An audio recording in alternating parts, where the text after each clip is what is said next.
Welcome, le bienvenue, ahlan wa sahlan everybody. It's your boy Loush. Welcome back to the family. I'm back now with more content and more fire for your eyes and ears. Ibby says hi. The whole gang says hi. If you guys are wondering where Ibby is, we have different schedules, but he will be coming through whenever he can. But for now, I hope you don't mind. It's just your boy Loush. Just me and you, all right? Now, I got a video here that I have to talk about because it has to do with Iraq. On September 19th, George W. Bush, former US president, spoke at a live event in Beverly Hills, and apparently an Iraq vet disrupted it with a message of his own, and we've got to check it out. I have to hear what this guy had to say, and I'm going to react to it together. Are you ready? Yalla. Was around too. And, Mr. Bush, when are you going to apologize for the million Iraqis that are dead because you lied? You lied about weapons of mass destruction. You lied about connections to 9/11. Whew. You lied about Iraq being a threat. You You sent me to Iraq. You sent me to Iraq in 2003. My friends are dead. Joshua Castile.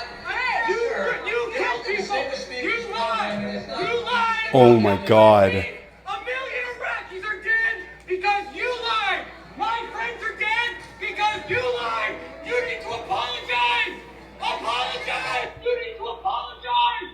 Apologize. Are you Mrs. Shelley? No. Wow. What just happened? Oh, wow. A million Iraqis that we know of are dead.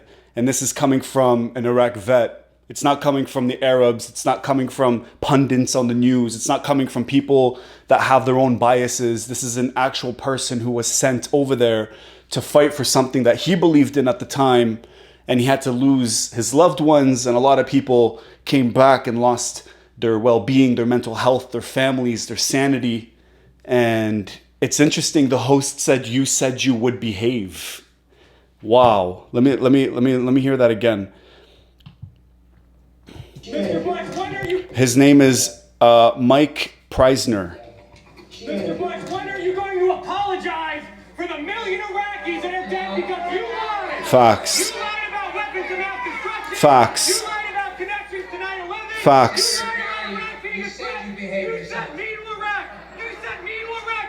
You lied about the weapons of mass destruction. You lied about the connections to 9/11, which I think they're all on record. That entire administration is on record admitting that there was absolutely no connection to that event. As horrible and as, terrifying as it was, there was no connection there.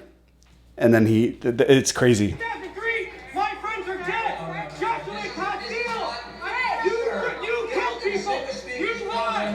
You lied about WMD. A million Iraqis are dead because you lied.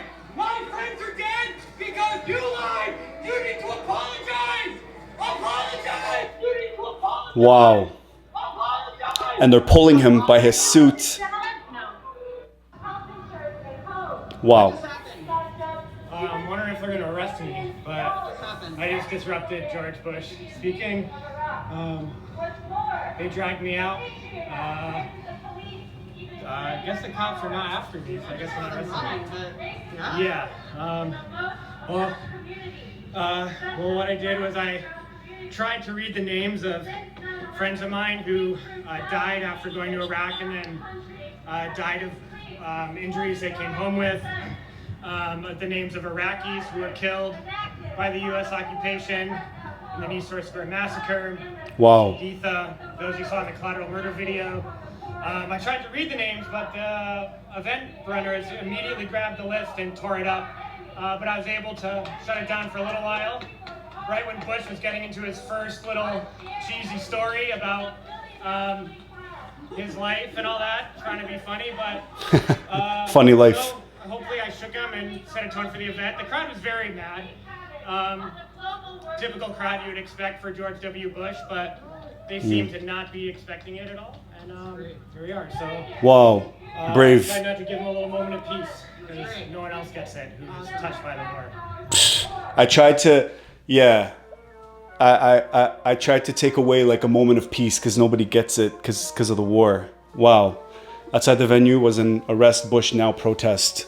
Wow, organized by the Answer Coalition. So what sticks out to me the most here is that the stereotype of Americans and everybody being on board with what happened in Iraq and what's happening in Iraq. There's a lot of Americans that are not down with that. There's so many people living in the West that are still fighting and that are conscious of the lies that were told and everything. And this is huge because, you know, Iraq is still going through their trials and tribulations. They still haven't healed from all the destruction that has happened. And yeah, this was crazy. I'm happy that I was able to watch this. Let me know what you guys think about this. I saw another TikTok of, I wish I could have seen George Bush's face while it was happening.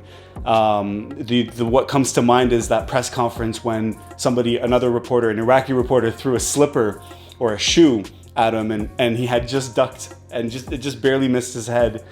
And I think that kind of summed up the sentiment of the Iraqi people and a lot of people around the world.